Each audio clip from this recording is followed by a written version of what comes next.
সাম্য ও মানবিক সমাজ বিনির্মাণে তারেক রহমানের ঘোষিত রাষ্ট্র কাঠামো মেরামতের রূপরেখার ৩১ দফার ভিত্তিতে রাষ্ট্র সংস্কার ও আগামীতে দেশ পরিচালিত হবে বলে মন্তব্য করেছেন সাবেক তথ্য ও সংস্থাপন প্রতিমন্ত্রী বীর মুক্তিযোদ্ধা মরহুম নুরুল হুদার জ্যেষ্ঠ পুত্র ও চাঁদপুর জেলা বিএনপির যুগ্ম সাধারণ সম্পাদক তানভীর হুদা।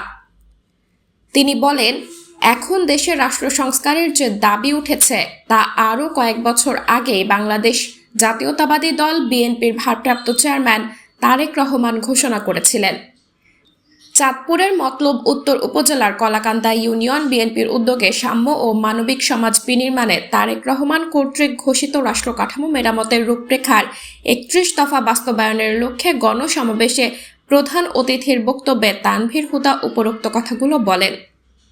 কলাকান্দা ইউনিয়ন বিএনপির সাবেক সাধারণ সম্পাদক মুজিবুর রহমানের সভাপতিত্বে ও ইউনিয়ন যুবদলের সাবেক সাধারণ সম্পাদক হালিম ব্যাপারীর সঞ্চালনায় বক্তব্য রাখেন উপজেলা বিএনপির সাবেক সিনিয়র সহসভাপতি সরওয়ার মজুমদার, জেলা বিএনপির সদস্য আব্দুল মান্নান লস্কর, ঢাকা তেজগাঁও থানা বিএনপির যুগ্ম আহ্বায়ক হাফিজুর রহমান কবির প্রমুখ। সাবরিনা জলিল, সবার কথা।